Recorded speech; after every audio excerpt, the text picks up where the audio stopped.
శ్రీ గురుభ్యో నమః. శ్రీ మహాగణపతే నమః. వృషభ రాశి వారికి గురు పౌర్ణిమ శుభాకాంక్షలు. గురు పౌర్ణిమ 21వ తారీఖు నుండి రాబోతున్నటువంటి 4వ తారీఖు ఆగస్టు వరకు చంద్రమాను అనుసరించి గోచర రీత్యా ఈ వారం ఈ యొక్క 2 వారాలు ఎలా ఉండబోతుందని చూద్దాం. 15 రోజుల కాలం పక్షకాలం అంటారు. పౌర్ణమి నుండి అమావాస్య వరకు ఎలా ఉండబోతుందని చూద్దాం.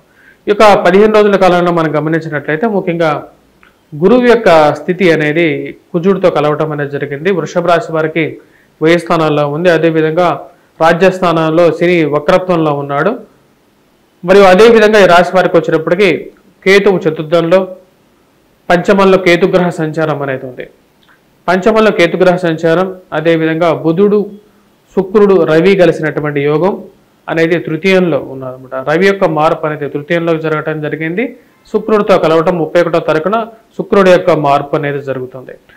మరి అదేవిధంగా ఈ రాశి వారికి వచ్చినప్పటికీ రాహు వచ్చినప్పటికీ లాభస్థానంలో, యోగకారకమైనటువంటి స్థానాల్లో, పంచమంలో వచ్చినప్పటికీ కేతువు ఉన్నాడు అన్నమాట. ఇటువంటి గ్రహస్థితి వచ్చినప్పటికీ వృషభ రాశి వారికి ఎలా ఉండబోతుందని చూద్దాం. వృషభ రాశి మనం గమనించినట్లయితే ఈ రాశి వారికి గురువు యొక్క స్థితి అనేది జన్మరాశిలో గురువు ఉన్నాడు.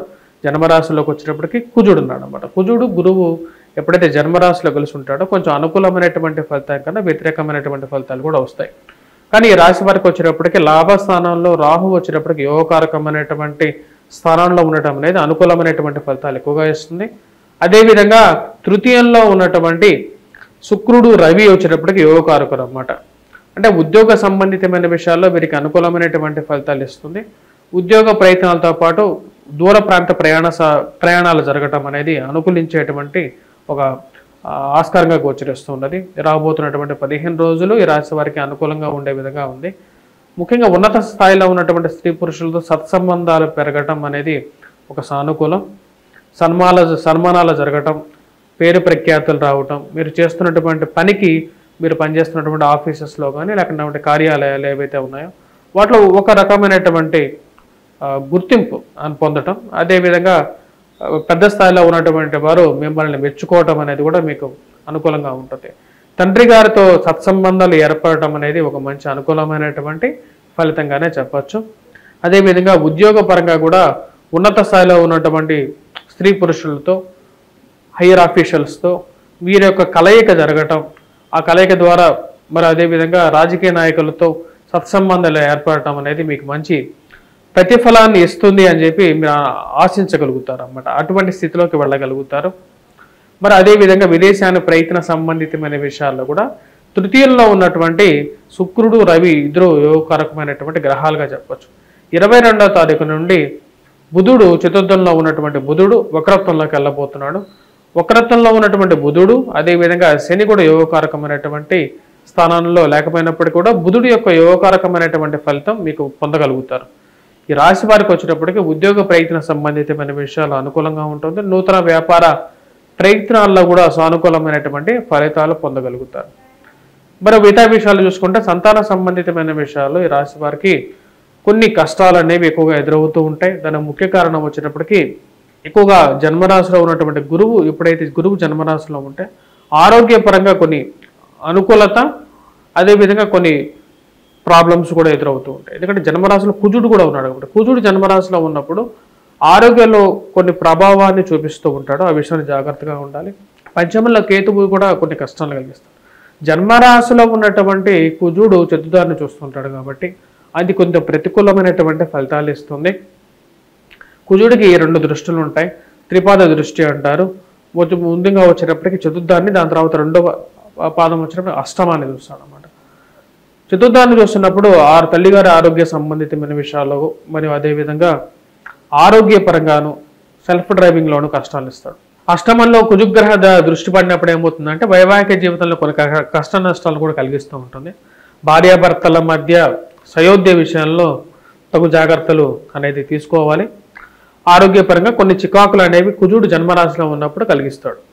శని ఎప్పుడైతే వక్రత్వం బట్టి రాజస్థానంలో ఉన్నప్పుడు ఉద్యోగపరంగా వృషభ రాశికి కొన్ని కష్టాలు, అంటే ఇష్టం లేనటువంటి ఉద్యోగంలో ఎక్కువగా కొనసాగటం అనేది కొంచెం ప్రతిబంధకంగా ఉంటుంది. మీరు చేసేటువంటి మార్పు గురించి, మీరు చేసేటువంటి ప్రయత్నాలు అంటే ట్రాన్స్ఫర్స్గా కానీ, లేక ట్రాన్స్ఫర్స్ గురించి కానీ, లేకపోతే ఉద్యోగపరంగా వేరే చోటుకి వెళ్ళాలి అని చెప్పి చేసేటువంటి మార్పుల్లో ఒక కదలిక అనేది రావడం జరుగుతుంది. ఆ కదలిక రావటానికి కూడా రవి యొక్క స్థితి అనేది చాలా యోగ్యకారకంగా ఉన్నప్పుడే జరుగుతుంది అన్నమాట. ఈ రాశి వారికి వచ్చినప్పటికీ మనం మిగతా విషయాలు బాగా గమనించినప్పుడు గ్రహస్థితి అనేది ఫైనాన్షియల్గా వీరికి కొంచెం ఇంప్రూవ్మెంట్గా ఉండే విధంగా ఉంది. చతుర్థంలో బుధుడు వక్రత్వం పొందినప్పుడు కొన్ని కష్టాల నుంచి వీరు బయటికి రావడం జరుగుతుంది. ఎందుకంటే చతుర్థంలో బుధుడు వక్రత్వం పొందినప్పుడు తృతీయంలో ఉన్నటువంటి ఏమైతే ఫలితాన్ని ఇచ్చాడో కొంచెం ఆ ఫలితాన్ని కూడా ఇవ్వడం జరుగుతుంది. ఫైనాన్షియల్గా 22వ తారీఖు నుంచి కొంచెం రొటేషన్స్లో కానీ స్పెక్యులేషన్స్లో కానీ కొంచెం అనుకూలత అనేది బాగా పెరుగుతుంది వృషభ రాశి వారికి. వృషభ రాశి వారికి ఒక రకంగా చెప్పాలంటే కొంచెం గుడ్ టైంగానే చెప్పచ్చు. కంపారేటివ్లీ చాలా రోజులు వీరికి కొన్ని కష్టాలు అనేవి ఎదురయ్యాయి. ముఖ్య కారణం వచ్చేటప్పటికి అంత అనుకూలమైనటువంటి లేనటువంటి గ్రహస్థితి అనేది కొంచెం ప్రతికూలంగా కలిగించింది. అంటే కొన్ని విషయాల కోసం మనం ఎక్కువగా ప్రయత్నం చేసినప్పటికీ కూడా ఆ విషయాలు తొందరగా సొల్యూషన్ తీసుకోవన్నమాట. దానికి ఎక్కువసార్లు ట్రై చేయాల్సినటువంటి పరిస్థితి ఏర్పడడం అనేది కొంచెం ప్రతికూలంగా ఉంటూ ఉంటుంది. ఆ యొక్క విషయాన్ని నుంచి కొంచెం బయటకు రాగలుగుతారు. ఈ యొక్క రాబోతున్నటువంటి ఇక 15 రోజుల్లో కొంచెం అనుకూలత అనేది మీ సైడ్ టర్న్ అవటానికి రవి యొక్క స్థితి అనేది బాగా యోగ్యకారకంగా ఉంది. రవి యొక్క స్థితి బాగున్నప్పుడు ప్రతికూలమైనటువంటి ఫలితాలు కూడా అనుకూలంగా మారుతాయి. మరియు అదేవిధంగా ఈ రాశి వారికి వచ్చేటప్పటికి మిగతా గ్రహస్థితి గృహభవన కొనుగోలు సంబంధితమైన విషయాల్లో కూడా 22వ తారీఖు నుంచి ఒక నిర్ణయం తీసుకోవడం జరుగుతుంది. తండ్రి గారితో సత్సంబంధాలు అనేది మీకు కొంచెం అనుకూలమైనటువంటి ఫలితాలు కూడా ఇవ్వగలుగుతుంది. మరి అదేవిధంగా సంతాన సంబంధితమైన విషయాల్లో ఒక పాజిటివ్నెస్ అనేది ఉంటుంది. ఈ రాశి వారికి వచ్చినప్పటికీ రాబోతున్నటువంటి గురు పౌర్ణిమ ఏదైతే 21వ తారీఖు రాబోతుంది కదా, గురువు అనుకూలత లేకపోతే ఎటువంటి ఫలితాలు వస్తాయో మేము ఆల్రెడీ ఒక వీడియో చేయడం జరిగింది. ఆ వీడియో కూడా చూడండి. మీరు గురుగ్రహ మంత్ర జపం చేసుకోండి. ఎందుకంటే జన్మరాశిలో గురుగ్రహ సంచారం జరుగుతున్నప్పుడు అంత అనుకూలమైనటువంటి ఫలితాలు ఉండదు. ఆరోగ్యపరంగా కొంచెం అనుకూలత పెంపొందించుకోవటం కోసం మరి అదేవిధంగా వైవాహిక జీవితంలో అనుకూలత పెంపొందించుకోవటం కోసం కూడా గురుగ్రహ మంత్ర జపం అనేది వీరికి బాగా పనికొస్తుంది. వివాహం గురించి ఎక్కువగా ప్రయత్నం ఎవరైతే చేస్తుంటారో వారికి కూడా వివాహంలో అనుకూలత కోసం కూడా గురుగ్రహ మంత్ర జపం చేసుకోండి. ఆదిశంకరాచార్యులు గారు కానీ లేకపోతే వేదవ్యాసుడు కానీ వ్యాస భగవానుడిని పూజించినట్లయితే ఎక్కువగా అనుకూలమైనటువంటి ఫలితాలు పొందగలుగుతారు. లేని పక్షంలో దత్తాత్రేయ స్వామి ఆరాధన చేసినా సరే మనకు గురుగ్రహ అనుకూలత అనేది ఎక్కువగా ఉంటుంది. అదేవిధంగా పంచమంలో పిల్లల గురించి ఎక్కువగా ఎవరైతే ప్రయత్నం చేస్తున్నారో ముఖ్యంగా కేతు పంచమంలో ఉన్నప్పుడు కొంచెం అనుకూలత అనేది తక్కువగా ఉంటుంది. కాబట్టి పంచమ గ్రహాల్లో ఉన్నటువంటి కేతు గ్రహానికి వచ్చినప్పుడు వినాయకుడి యొక్క పూజ ఇంట్లో మనం చేసుకోవచ్చు. చాలా సింపుల్గా ఇంట్లో చేసుకోండి. చిన్న చిన్న ప్రాబ్లమ్స్ నుంచి సొల్యూషన్ పొందడం జరుగుతుంది. ఉద్యోగ ప్రయత్న సంబంధితమైన విషయాల్లో ఇంకా అనుకూలత పొందాలి అంటే సూర్య భగవానుడిని ఎక్కువగా పూజించాలి. ఆదిత్య హృదయాన్ని కానీ సూర్యుడిని కానీ ఎక్కువగా పూజించి ప్రతిరోజు సూర్యుడికి అర్ఘ్యాన్ని సమర్పించాలి. ఎందుకంటే అన్ని గ్రహాలకి 9 గ్రహాలకి అధిపతి ఎవరు అంటే సూర్య భగవానుడే అవుతాడు. కాబట్టి ఆ యొక్క సూర్య భగవానుడిని ఎక్కువగా పూజించినట్లయితే సరిపోతుంది అన్నమాట. ఇక రాశి వారికి వచ్చేటప్పటికి ఓవరాల్గా ఈ యొక్క 15 రోజుల కాలం అనుకూలమైనటువంటి కాలంగానే చెప్పచ్చు. కొన్ని ఇబ్బందులు ఉన్నప్పటికీ కూడా వాటి నుంచి అధిగమించి ముందుకు రాగలుగుతారు. వ్యాపార ప్రయత్నాల్లో కూడా అనుకూలంగానే ఉంటుంది. రవి యొక్క అనుకూలత వల్ల వచ్చినప్పటికీ కొత్త ఆపర్చునిటీస్ అనేది పొందడంలో అనుకూలత అనేది పొందడం అనేది జరుగుతుంది.